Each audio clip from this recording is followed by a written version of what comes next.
What happened to this next big update for Manor Lords? Where is it, and what is causing this huge delay?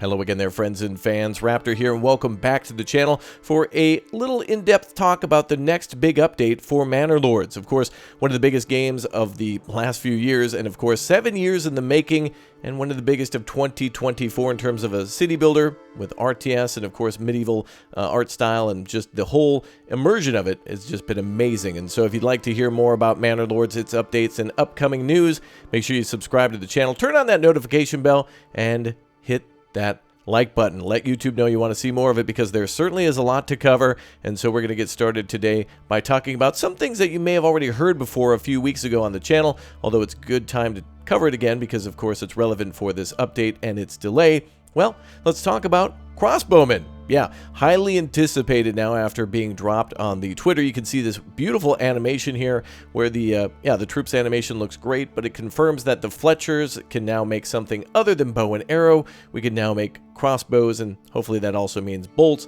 and that means a new unit on the field too. You'll be able to fight with and against Crossbowmen, which could be a very big threat to your retinue. Even if they're well armored and well equipped and trained, yeah, they could still perish quite easily against a volley of arrows and bolts and other things from the enemy, and that of course will add to it too.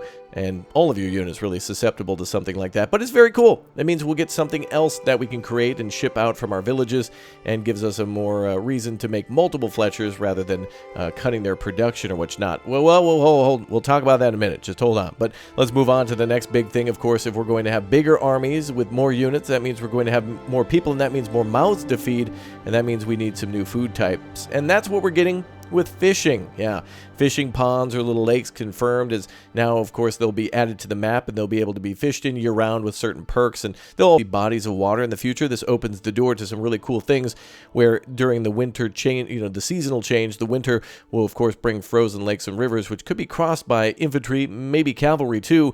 But yeah, it certainly would be a cool thing just at the base level to have a new food group and a new occupation for somebody to go fishing. And I would love to see things like smoking fish and or salting them in order to make them last through the winter. And that of course will go into a new thing about spoilage, which we'll talk about in just a minute. But yeah, as I mentioned before, Crossbowmen, and making a lot of crossbows, making a lot of bow and arrow, and a lot of fish or whatever else, you might want to set some production limits, and that is something that is coming to Manor Lords' new update as well. Finally, we'll be able to set the production limit for a lot of things, and that also includes maybe possibly, according to some chats in the Discord and on Twitter, creating a new structure to store some additional things from your farms, for example like flax, which then of course won't take up space inside your regular storage or your granary. It'll have its own dedicated storage, which is great. More storage types is good, because then of course you can store more things near other buildings, and kind of cool that it's a more specified storage for something like, for example, the tailor, where you could maybe store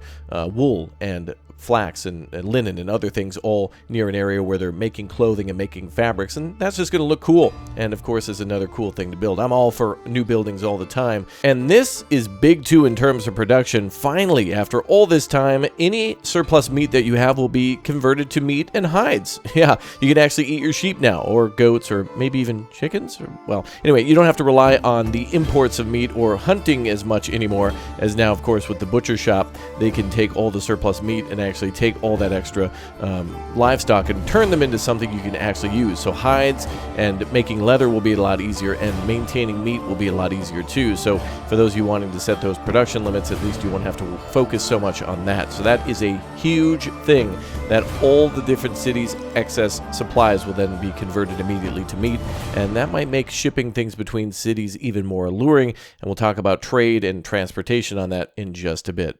But what is going on with the delay of Manor Lords? Speaking of building, we're building an amazing game here, Greg is, and the community is doing a lot of great feedback.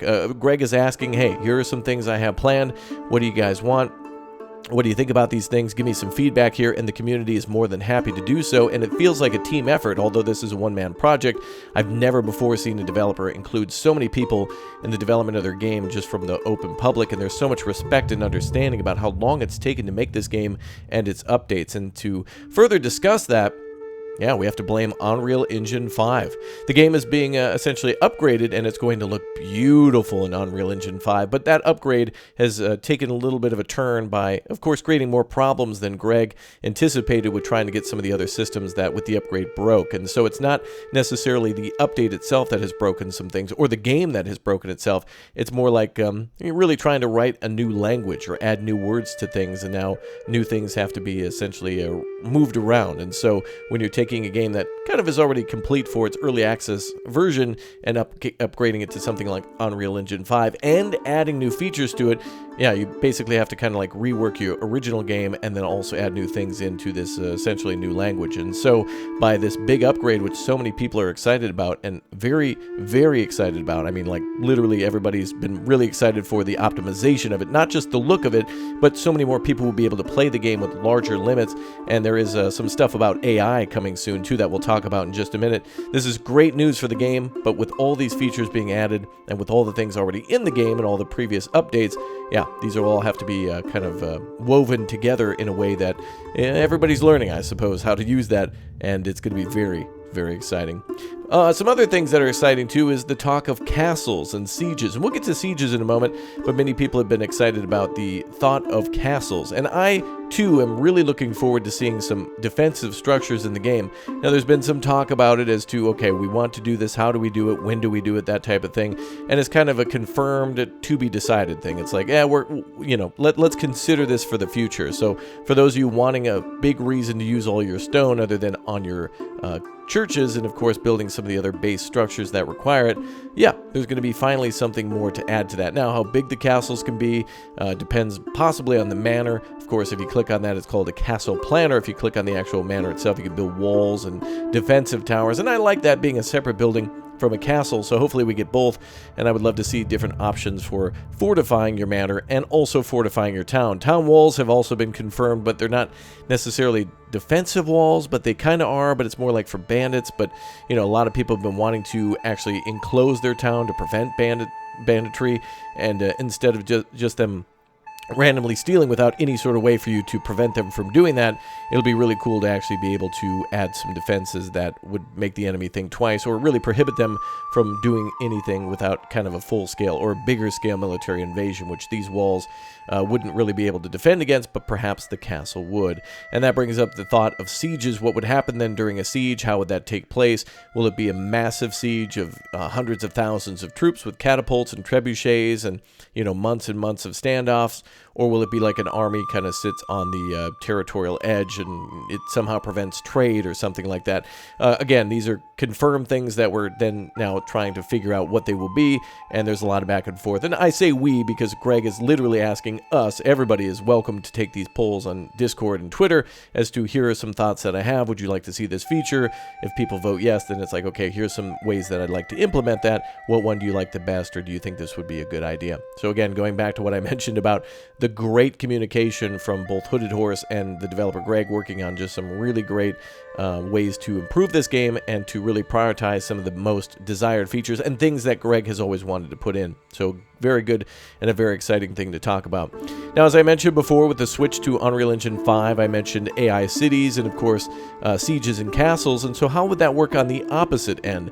Well, with the game being able to be more optimized for Unreal Engine 5, that does mean that more power can be put towards AI cities being built in different ways and possibly more advanced military maneuvers. And so I would love to see how it would be to take over a enemy city that has been built and then incorporate it into our own. So it'll be really cool to be able to build your own city and then look across the map and seeing the enemy develop his cities as well, and then to possibly lay siege to those cities, capture them, and incorporate them into your own empire or your own kingdom or your own whatever you'd like to call it.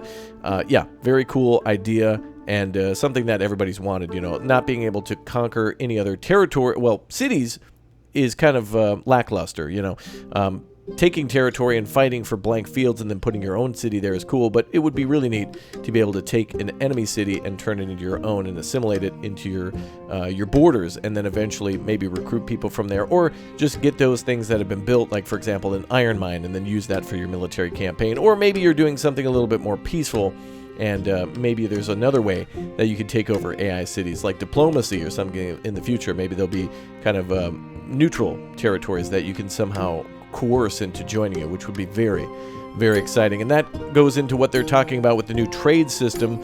Trading will be reworked. A lot of players have been asking for some things to be modified in that, and so that means, you know, more things to trade differently and faster, and there'll be tweaks to that, which then includes also food spoilage, which I alluded to earlier with the mention of smoking meats and salt. And there's been some talk about how that's going to be displayed. Do players want to know each and every item that is spoiling, or would it be you know, kind of a more vague description of, oh, we're losing X number of food in total every month, that type of thing, to spoilage. And that would also help for your production numbers. If you're making a ton of fish but a lot of it's going bad, maybe it would be a better idea to cut back on that and then put more time into something like bread or you know, hunting, something that might last a little bit longer, or that people don't have enough of, and so you cut back on the things, kind of almost an artificial production limit where you're just producing less of something that you don't need and more of something that people really desire. But knowing the food spoilage and how quickly that's happening and what's spoiling would be a great opportunity to then either build those things for yourself or import more or less of those things. In addition to that, we're also getting new avatars for some of our characters, so you can be a lord or a lady, of course, with increasingly different appearance. And I hope that also means that for the you know, the visit mode where we have a lord and a lady, I hope the appearances change as well. Right now you got the guy with the cape and the lady that walk around. Again, it would be cool to see horseback riding here. I would love to see that. Getting a little horse to get around your world a little faster would be very cool as kind of a fast travel mode. But again, this is just cosmetic. But I hope that with all the different avatars that we're getting, we also get additional you know, 3D models. And I think that'll come along in time. That's just lower down the list. And that is something coming for future updates too. Of course, we've already got Crossbowman fishing production limits, and then the switch to Unreal Engine 5 coming in the next update. But things like castles, sieges, AI, and then some other things like that will be coming later. But food spoilage, avatars, and the trading system will be first and foremost. And so I'm very, very optimistic about the future of this game. But some people are thinking that it's not being updated fast enough. I think some other AAA and or other publishers are really looking at Manor Lords maybe with some jealousy and saying, oh, you had this big opportunity to launch your game and you did. Where are you now? And I don't think this is a game where the developer really has their own vision that they want to do themselves, where they can't be reasoned with or talked to, and they're going to do it themselves. Repeatedly, Greg has shown that you know, he wants to give feedback to the community and hear feedback, and here's what I'm doing, here's what I'd like to do, here's the difficulties that I'm having, and literally will reply to everybody on Twitter who's saying like, hey, where's the update? And he'll just say, oh, I'm just having some update trouble with the Unreal Engine 5, and just being so open and honest about the difficulties of doing that. I mean, just imagine that, the level of transparency. You just go on Twitter and ask the guy, hey, when can we expect it? You know, oh, maybe soon, I'm having some trouble with this or that. And it's really just like talking to a neighbor or somebody that you know down the street, rather than a game dev who's in an ivory tower that you can't touch in a building that's got, you know, X levels of security. It is a gamer making a game for gamers. And I think people know that, and there's a tremendous amount of respect from people who played this game and who are wanting to play this game and are waiting for some updates. But regardless, I think people are very, very impressed by somebody being so determined to create this thing over the last number of years, having a great success, and then just following through and just saying, I'm going to take my time, and masterpieces shouldn't be rushed. It's like a fresco, it's like a painting, it's really a work of art, and it's a beautiful thing just to see this game when you load in and you scroll around the world and you just see the natural beauty of just the map, and just think about where we could be in the future. If he's done this in 7 years, imagine where we could be in another 7. And I think people are expecting 7 years of work in 2 years with, you know, updates every 3 months, but I don't think that's going to happen here. But that's what makes this game exciting, and in fact, Greg himself has said, hey, I'm taking a little extra time in the meantime, go play a game like Norland, or go play Ostriv, or go do play some other games that are similar to Manor Lords, or just keep playing where it is, but just hold tight on the update, and that is completely understandable. So, Greg, if you're watching, and I know he does, just keep on trucking. He knows that. Like, everybody's just patting him on the back. Just keep going, buddy. Like, you know, here's a water. He's running a marathon. Just give him a cool glass of water. Just tell him to keep on trucking, and just, you know, applaud him as he just keeps running. It's amazing. And I want to see nothing but success for Hooded Horse, the publisher, who's just been grabbing some other games like Norland and some other great upcoming titles, and other titles that have come out like Against the Storm, and just other city builders, and like Workers and Resources Soviet Republic. You could literally play in the medieval ages one time and then go and play like a Slovakian game, you know, where they're simulating 70s, 80s, and 90s communism, or something around that line.